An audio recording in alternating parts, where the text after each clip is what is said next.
Bonjour tout le monde, j'espère que vous allez bien. Aujourd'hui, je vous retrouve pour un nail art inspiré de mon tableau préféré, le célèbre Le Cri d'Edvard Munch, et c'est un nail art que j'ai déjà fait en 2017. Vous pouvez d'ailleurs retrouver ce nail art sur ma chaîne, mais j'ai voulu le refaire pour l'améliorer. Comme toujours, je commence par appliquer de la base sur tous mes ongles pour les protéger des pigments du vernis.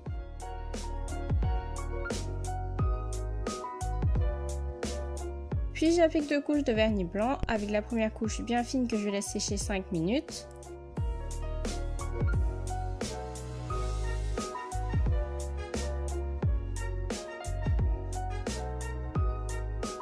Et la deuxième couche plus épaisse que je laisse sécher 10 minutes.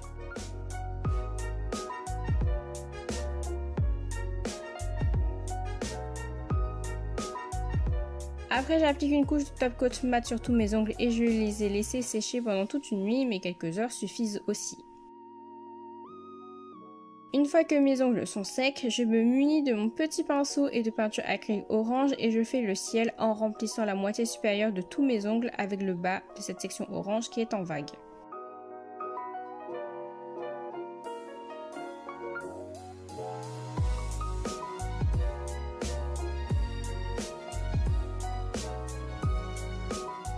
Ensuite, je prends de la peinture rouge et je fais quelques vagues dans ce ciel orange.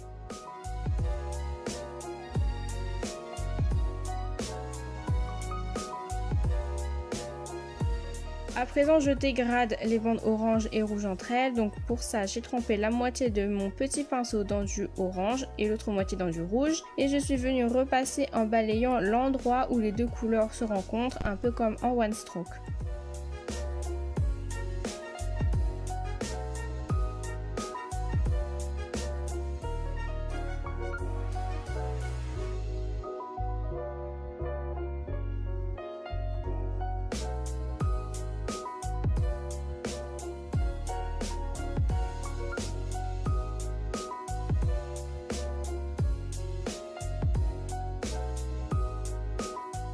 Ensuite, je rajoute un peu de jaune au ciel en balayant et en tapotant avec le pinceau. Quand je trouvais le jaune un peu trop présent, je l'ai estompé avec mon doigt et j'ai aussi rajouté un peu d'orange et de rouge par-dessus jusqu'à ce que le résultat me convienne.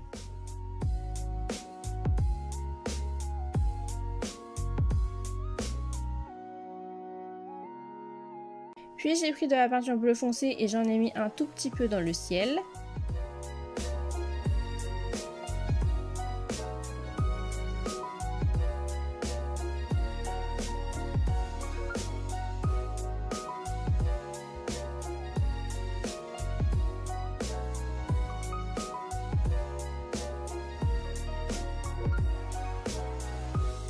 On va passer au fjord, donc toujours avec ma peinture bleu foncé, je remplis la moitié inférieure de mon ongle en balayant avec mon pinceau. Ça permet déjà de donner du mouvement à cette partie du tableau. La partie supérieure de cette zone bleue est aussi en vague.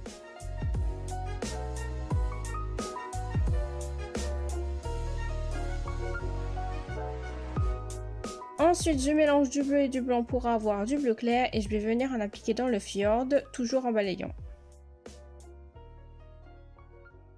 J'ai mélangé du bleu avec une pointe de noir pour avoir du bleu foncé et pareil, j'en applique un peu dans le fjord en balayant.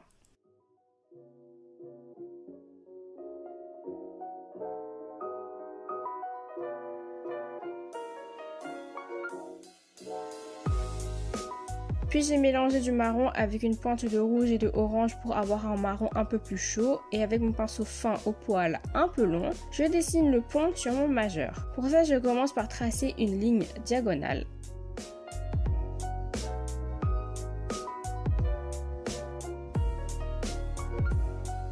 Et après, je remplis le pont.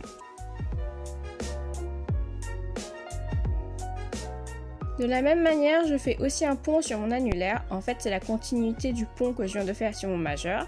Donc je m'assure que ces deux ponts soient alignés quand je place mon majeur et mon annulaire côte à côte. On repasse au majeur et toujours avec mon marron, je trace 3 lignes parallèles au pont pour faire le garde-corps du pont. Je vais faire la même chose sur mon annulaire.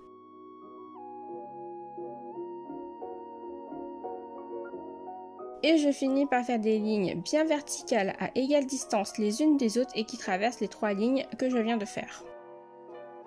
Je fais la même chose sur mon annulaire.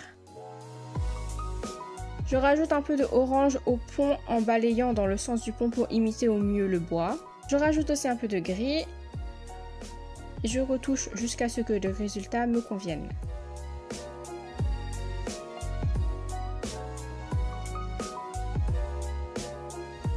Je reprends du orange et mon pinceau fin au poil un peu long et je fais une ligne la plus fine possible dans la partie supérieure des 3 lignes inclinées qui composent le garde-corps du pont pour faire un effet de lumière.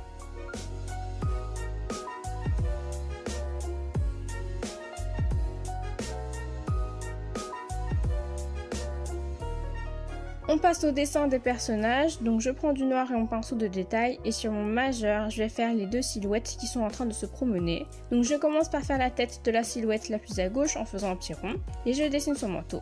Je fais aussi ses jambes. Pour la deuxième silhouette, je fais aussi un rond pour la tête, je fais aussi un manteau mais plus long que celui d'à côté.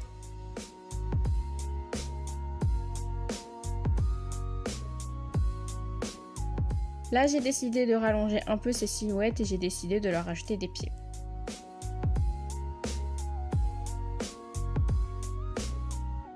On passe à l'annulaire pour faire le dessin du personnage phare de ce tableau. Donc je prends du jaune et je fais la tête en forme de crâne en commençant par faire un rond.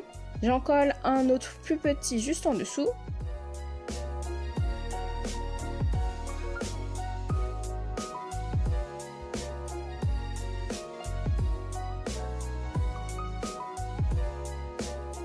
Je fais aussi son cou.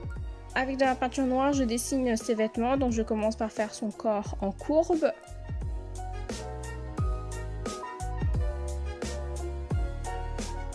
Je fais aussi ses 2 bras au bout desquels il y a ses mains qui tiennent son visage. Je reprends mon jaune et je fais ses 2 mains tenant son visage.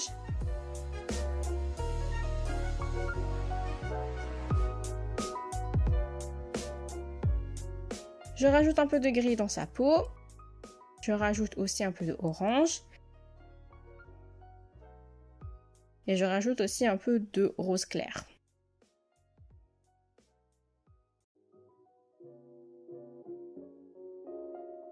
Avec de la peinture marron, je fais le contour de la tête et des mains.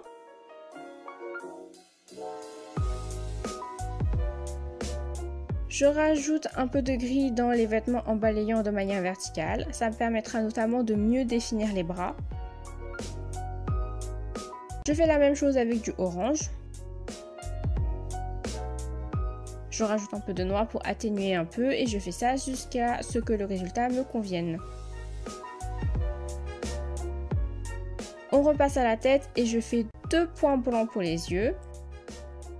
Avec du noir et la pointe de mon pinceau de détail, je fais 2 petits points noirs en guise de pupille dans la partie gauche de ces points blancs pour faire comme s'ils regardaient sur le côté. Je fais 2 petits points en dessous de ses yeux pour faire les narines.